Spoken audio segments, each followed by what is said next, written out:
what I noticed about the G20s, because it was right near where I stay, right? Yes. There was more private security companies present than our own military. Yeah, I agree. And that's the state of our security in South Africa, just by the way. We're paying international companies for security, like Amsco. Yeah. And we're not doing anything about the state of the SNDF right now. So all those fighter jets that we were hearing, and it's hardly the military defense. No, decisions taken at the summit are voluntary commitments. Yeah. Right. So America is By the not states. necessarily Yeah. binded by the resolution that is going to be taken at this year's summit. regardless of them being the next year's host. China doesn't have a handler. And where? North Korea. North Korea doesn't have a handler. So you can't expect him to come to South Africa, which we have. It always happens when there's a crisis. Whenever there's a market collapse or meltdown or a financial crisis in the world, they make sure that they expand.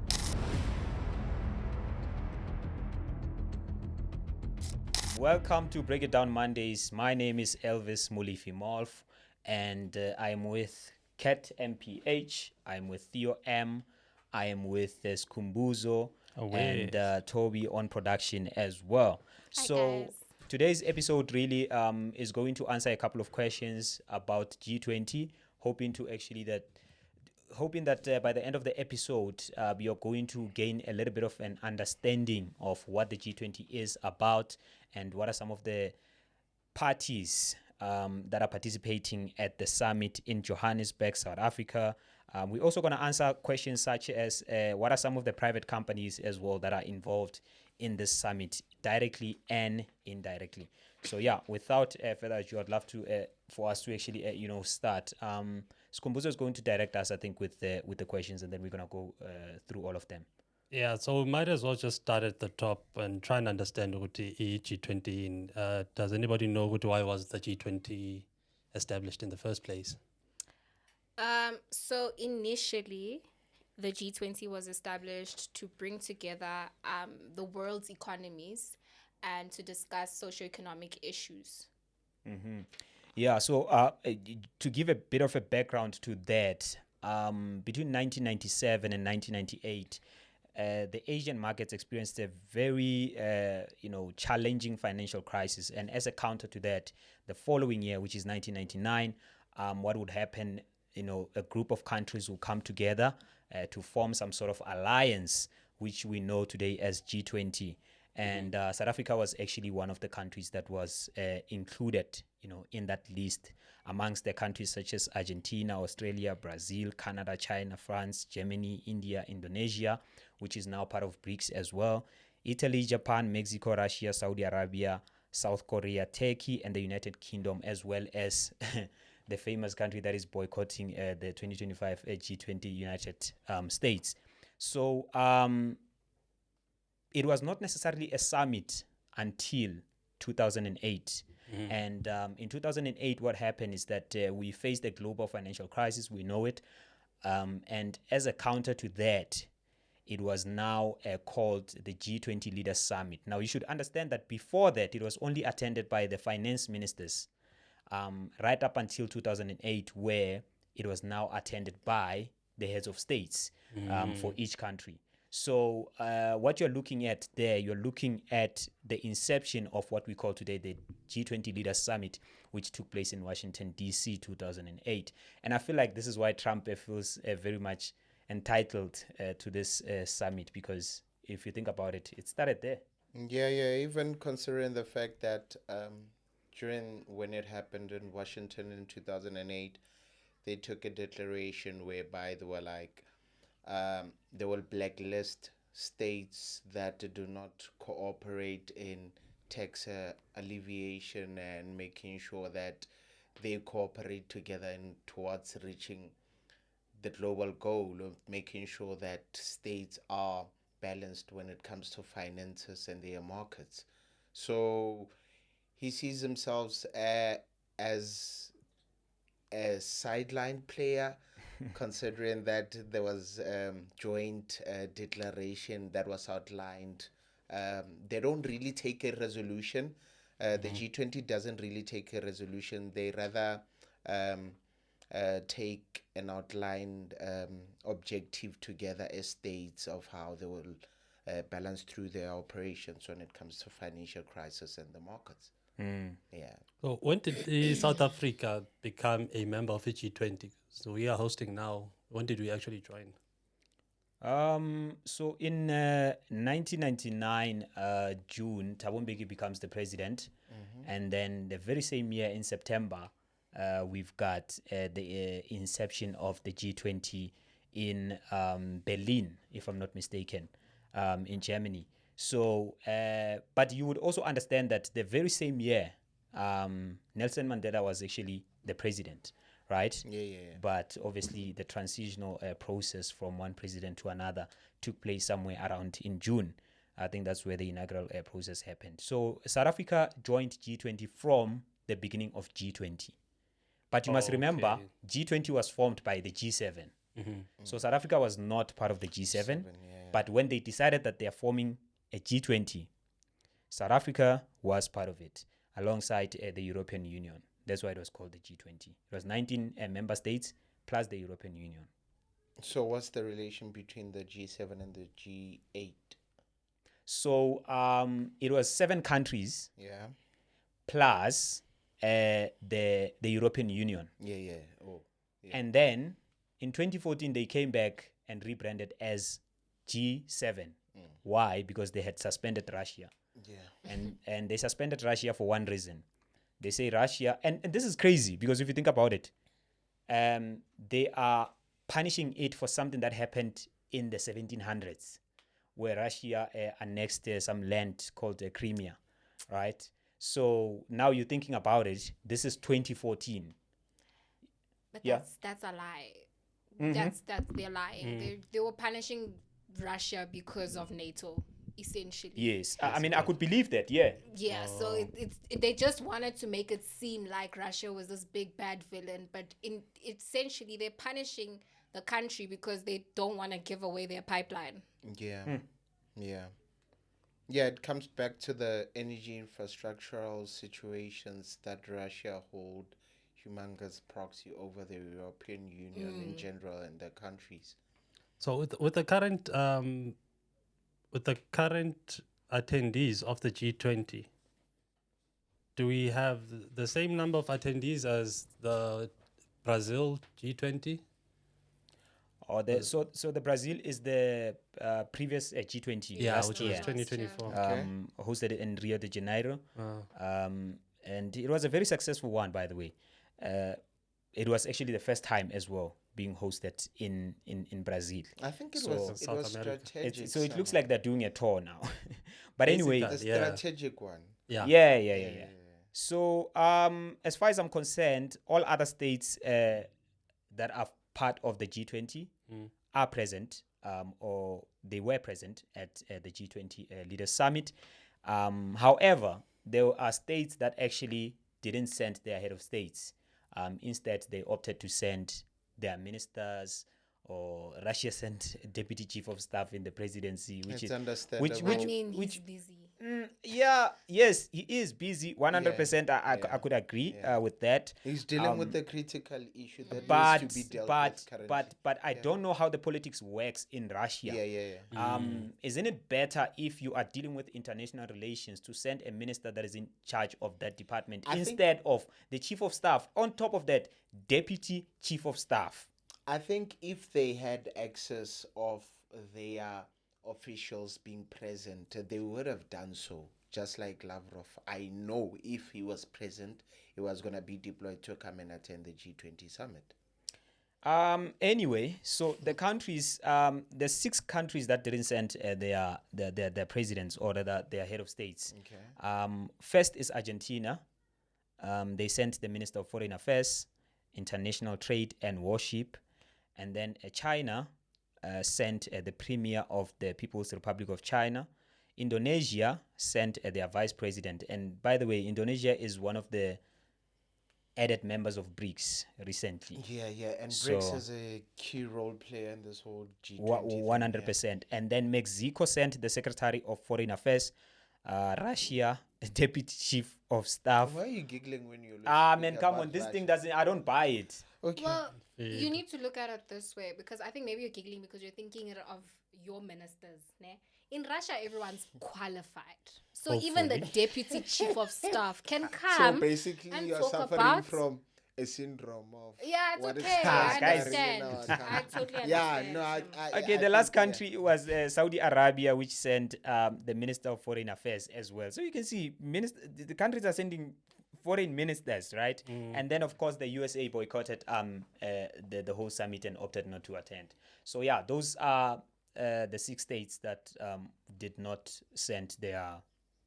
And their Head of last minute request to join the summit and how it was declined was very funny, by the way. Eh? Yeah, kudos to Cupcake and and everyone else who made sure that. Wait, just quickly, by the way, the real reason Vladimir couldn't attend is because he's got an ICC arrest on him. So he can't travel. Yo. Really? Yeah. Putin can't travel? Yeah. Guys, No, Interesting. wall. that's a nice reason. No, look, But he's Look, got an arrest out. look. It's a diplomatic reason. Yes, I would understand how you may put it in a diplomatic essence the way you want to Yeah. put it. But then you need to look at it in an aspect of we are still a developing country and we still have handlers like the United States who have a large proxy on us and no, don't. No, I'm listening, bro. Who have large proxy on us. If Vladimir attempts to come here, something is going to happen to us as a country being sanctions in other departments of some sort, or they're going to have to arrest them, or something's going to happen. Eesh. That's something that you have to know clearly. Because for him to go to countries like North Korea, it's simple. They're not under anyone's watch time. Cyril will be They are forced to their arrest own him, people. essentially, if he Yes. comes. So Cyril did tell him this, that bro, like, you can't come through. You can't come, I have handlers, I report to people. Big Kim- business. Kim- man. The Kim Jong-un- handler. That's a Big nice business. conspiracy theory, by the No, way. no, It's it's not a the truth. conspiracy theory, It's it's the the truth. truth. They would It's have the to. honest truth. Cyril would have to arrest Vladimir. If big Ever business Because since- it's an allows. arrest Ever warrant. since the special operation started in Ukraine by Russia, how many countries has Vladimir Putin traveled? Been through there. Yeah, his traveling has been restricted. He's been to China. Yeah. China doesn't have a handler. And where? North Korea. North Korea doesn't have a handler. So you can't expect him to come to South Africa, which we have a lot of handlers, Jews, Americans. Talking about handlers, handlers that obviously have money, which is big business in this case. I just wanted to know, G10, G20 and B20, Yeah. what's the role of a B20 within the G20? So B20 is basically the dialogue that happens during G20, and basically global businesses come together and have conversations on things like economic issues and how to combat them. What's your point there? I'll come with mine last. On B20. Yeah. Or Y20 in general. Just I think like I agree with the Cat. I mean that's obviously like what we know as the B20, but you've seen companies that participate in the B20, such as Nedbank, which I think is chairing the B20 for this year's summit. Yeah. So strategic. for me, it's organizations or companies, private companies, basically businesses, right? Global businesses, as you're saying, that have power Yeah. and influence, Yeah. either in the region, for instance, in South Africa. You know, you can't come into South Africa and not consider businesses such as Anglo-American, businesses such as, Nedbank and so forth, Old Mutual. You know, I know it's one of the sponsors as well for the G20 Summit 2025. So for me, it's that platform of saying the big guys Come and play. come and play. Yeah, you're right. So that's how I was looking at it as well. Cause when you look at how they formulated this thing and how they've briefly shortened it to become something of an essence of a dialogue. There were both the Y20 and the B20 being the bodies of the G20. It's business, it's youth. They understand that time is running out for the elderly. So let us make sure that we centralize the young people and operate them strategically in the business essence. Okay, that is for the public to consume and for the nation to see it in its formality essence in that way. But the real gems of the businesses, they are they are putting in systems and tools in a strategic way that the big players like your Nedbank that you are speaking about, your Anglo-American that you are speaking about, even together with their subs, be it your Sanlam, be it your Nestle. Yeah, Nestle Yeah. is a platinum sponsor Yeah, as well. yeah, be it your Nestle, ARM, whatever companies they are there, they know that inside this G20, there's a shift of um, investment infrastructure that is happening, that is moving towards the African continent. So they are trying to make sure that they are positioning their institutions and their huge systems in place so that by the time that thing transpires and explodes into a big thing, they are the handlers and the controllers of it. Looking at also that we are also part of BRICS. All BRICS states and they are plus, they are there as participants. You look at Brazil, China, Russia, India, and South Africa. They are part of the G20 together with their subs, even though they are not formally presented as part of. But we know that inclusivity, it's part of that. So it leads to a point whereby they're just structuring their positions properly so that whenever things kick in, your brick starts to go, they are properly aligned. So it's not basically for us, the unprivileged or subordinates, if I may put it, who are still looking forward to, but then they are putting in a framework for them at the top so that they can operate the system down. Last point before you move to the next question, Esku. My view with B20 basically, actually, I just had this revelation now that While I was speaking, don't be Oza, scared to say. influencer. Whoa. well, I said now. Yes, while I was speaking. Okay, cool. Now. Okay, brother. Okay. So I think, the whole G20 thing, I'm now starting to realize that it's actually a business Yeah. using state funds Yes. to come together and meet and discuss business Yes. and their own interests. Yes. And then it's going to look, because now it's under government. Yeah. We can even go to the budget that was spent to actually host the summit. You should also look at how they always expanded its growth in a physical context where they include developing countries or certain structural moves of focusing into the African region or the European region. It always happens when there's a crisis. Whenever there's a market collapse or meltdown or a financial crisis in the world, they make sure that they expand the G20. They see strategic points of focal point where they need to focus at, and they deal with that, and they go there. Outsource funds, people who have to eat, they eat. What Sabrina, they will eat if they eat here.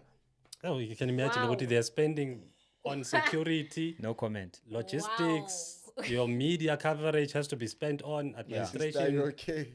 How much do you think they are spending on average? Wow. So on budget, so in 2024, when they were still planning, when they were in the planning stage, obviously, like if you're going to use the state money, you are accountable to Parliament, right? There was a report that the total cost of the summit was going to be somewhere around 691 million, right? And 194 million of that was for the Leaders Summit, and then 497 million of that was for the Shepherd Track meetings. Then this year, the presidency reported that the total cost was 131 million, Why? Is it because which was spent on What a lie. the summit, including for a travel cost, venue hire, who was catering, who was security cost, reporting ICT, those and others. financial injections?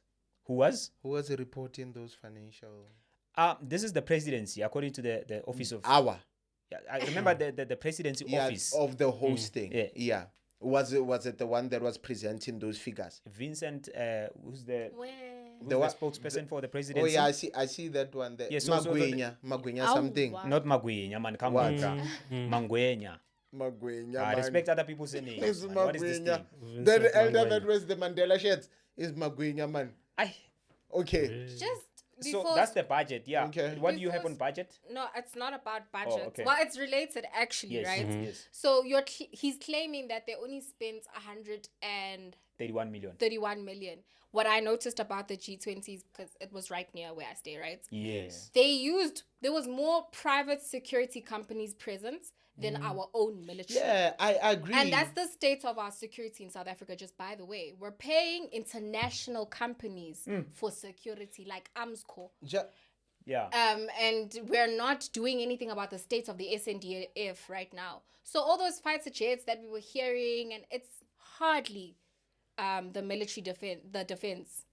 It's private security companies. So it's impossible that they only spent 131 million when they've got so many private. You say it's too small. It's too small. He's lying. Yes, sir.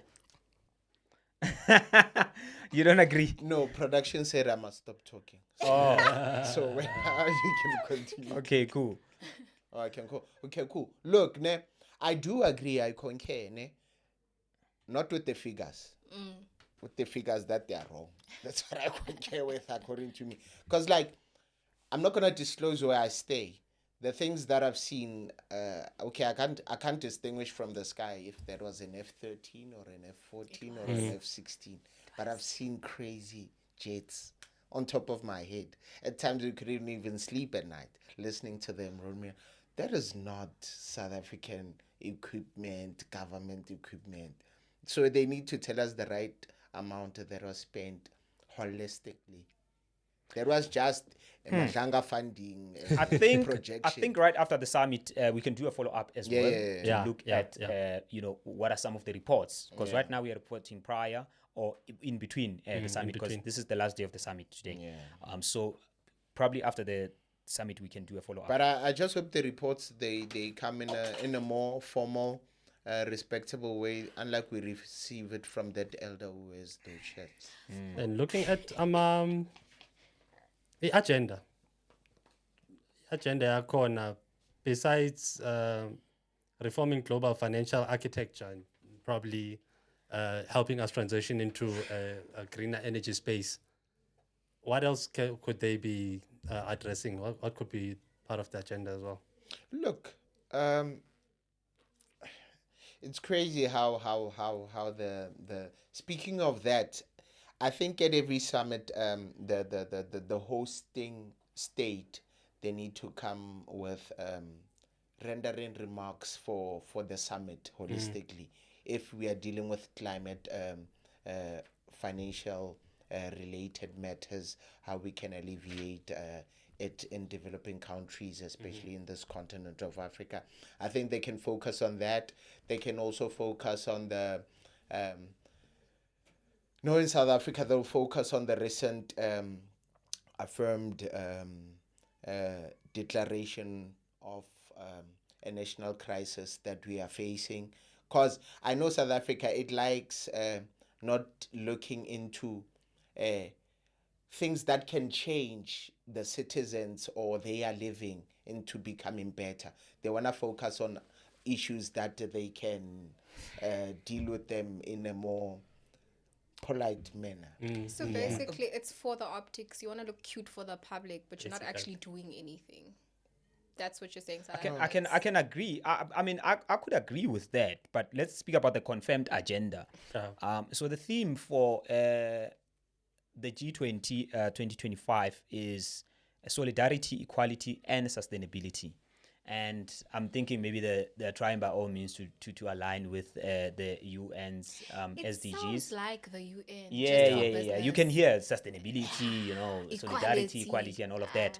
But to be specific, some of the points that were very much prominent when this summit was coming up, in terms of the topics to be discussed, we're looking at climate change and development, inequality, which is part of their theme, poverty, hunger, unemployment. In South Africa, when you look at unemployment, they said that out of all of the countries that participated in the G20 2025 this year, South Africa is the highest in terms of unemployment. So unemployment is one of, I guess, the pointers that they're going to look at. Do you buy that? Technological. It doesn't matter what I buy. Technological changes, as well as geopolitical instability, right? Yeah. Oh, yeah. yeah. So those were the points that were discussed at the summit this year. So we'll see if, of course, an ordinary person can feel that some change has come, after the summit, or How still the same. If I may ask, how long does a country take to know if they're gonna host the next coming G20, for instance, for the group members of state of that forum? It's decided now. It's just how yeah. long? I would give So a maybe year 2 in years. advance. Yeah, remember it's happening every year. So the last one, yes. So it's a year in advance. I think I need to revisit my what's this? My We've got 5 unemployment minutes, Skumbuzo. Let's move. statistics Yeah. for unemployment in this Fair. country. There was probably a number of companies that came through. Private companies. Yeah, I think you mentioned Yeah, Netbank, we briefly- Netbankable. And I'm not against a NetBank, by the way, guys. It's just when I was listening to radio a couple of weeks ago, I just had NetBank, and I was like, what is their role here? Sure. So they are chairing a B20. Since they are the so chair they are as in well. charge of B20. But they have also sponsored a number of events that are related to the theme of the G20. So I guess that's how they end their spot. But they are also a sponsor as well.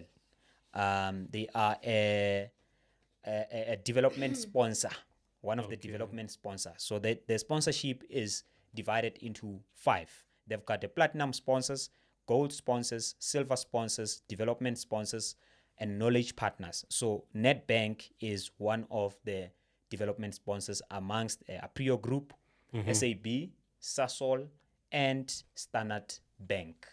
And then when you look at other sponsors as well, in terms of like the big ones now, we're looking at platinum sponsors such as Anglo American Platinum, MasterCard, Nestle, as well as the Rand Merchant Bank. Those are the sponsors. And then you've got other sponsors as well, Gold, knowledge partners. I don't know. You want me to go through them? No, Nah, it's it's okay. okay. They're But I all, was they're expecting all at least- bourgeoisie imperialist. So that's companies. It's okay. that's the role of Netbank. Netbank. I was expecting for you Yeah. to say a young Patrice Mutipenyana. No, Netbank's chairman Daniel Minele is the chair of the B20 Energy Mix and Just Transition Task Force. Daniel who? Not Daniel. Yes, Daniel Minele. Ish, yeah. Minel or It's double Minel? M. It's double M. Does he sound black or white? Oh, woman, come Now I on. need to understand. Come Hey, on, hey, I need to understand. Don't do this. No, You're being- I need to you're being understand. racist now. No, I'm not being Skumbuzo. racist. I need to understand. Yeah. Oh, do you have something on the companies that are forming part of the G20? As I told you, they are all bourgeoisie broncodo companies. I have no interest. I have no interest. Well, they. I have no interest. So Babu Patrice is not partaking in sponsorships? It's not There's- really known. There's no two slide there to develop us. Uh-huh. Wow. Too slight. No two slide there. Yeah, so I mean, Patrice has a number of companies. So Yeah. in one form or another, he Yeah. would be Involved, yeah, just like the Anglo. Yeah. Yeah. But it's Yeah. not public knowledge. It's not, no one is saying directly that Patrice Mutsipe Is part. is part of it. Yeah. Then Yeah, let me just before it close on that one. Sorry. So what will happen is that we also need to look at like I was naming the sponsors. Yeah. Anglo American is one of the platinum sponsors. Sure. Yeah. From a pyramid, peak, from yeah, a yeah, pyramid yeah. point Yeah. of view, they are at the top, Hierarchy, they're right? at the top, yeah. So we should look at his relationship with With Anglo, Anglo, yeah. which dates back to the 1990s, and his formation of ARM, African Rainbow Minerals, Minerals, was as a result of acquiring some of the assets from Anglo, right? And so for me, like Kat is saying, I actually agree with her. Yeah. That in one way or another, He's he involved. is definitely Yeah, involved. yeah. And you tend to find that, those companies, they might have, said, you know what, because this is a big gig, let's just put the funds together and let's go and sponsor on behalf of Anglo instead of all these subsidiaries. You Because understand? I've seen a couple of videos of him a week back. He was a lot in Santon. Yeah, of course. I mean, Yeah. think Patrice Motsepe gets invited at the World Yeah. Economic Forum. You Yeah, know, that it's you not can't tell everyone me that gets, when yeah, G20 is is in his happening in own your, country yeah. and he's not forming part of it. True. So I'd love to believe that I don't see ARM in one Yeah. of the Yeah, I don't be the there. sponsors. Yeah, I Yeah. don't directly be involved. Yeah, but I agree with you. Yes, sir. Then involve white prominent companies so that they understand that black people won't be able to have a say. Yeah. Any commitments? Are the declarations binding for the attending countries? No, decisions taken at the summit are voluntary commitments. Yeah. Right. So America By is the not states. necessarily Yeah. binded by the resolution that is going to be taken Oh. at this year's summit. Regardless of them being the next year's host. Yeah, they're not really binded. So you see, that's why I'm saying that it's just a business meeting. Yeah, it's a corporate using government funds to Yeah. fund the entire thing. it's a corporate initiative whereby even when it comes to decision making, it's outlined in Yeah. in a more format of we need to reach an understanding together. If we are tackling climate, we tackle it together. If we contribute this much from this developed countries in order to alleviate a bit from the African ones, we do this much. Yeah. I think that's how they Kat, what do you have in closing? operate that. In closing, this was a waste of state funds, Well, and it it is. should have been I a agree with Skype you. call, because I don't understand why we must make a big deal. Yeah, 3 like days. it was a huge thing for months. For me, even also looking at it, like people who are normal citizens in this country, we are not going to benefit from it in a direct contextual format. And We also, won't. we've had so many summits from Cyril himself in our own country, youth summits, employment summits. Nothing has come from it. Summits are So there now to they eat just money. needed a bigger platform to use more money and to flex, and it's just a waste of our time, to be Wow, honest. thank you so much. Ladies and gentlemen, we've come to the end of our episode. If you're coming across this platform for the very first time, I'd love for you to hit the subscribe button. And if you want to continue this conversation, let's meet in the comments section. Otherwise, I'll see you on the next one. This is Break It Down Mondays. My name is Elvis Molifimorf. Shout out. Oh,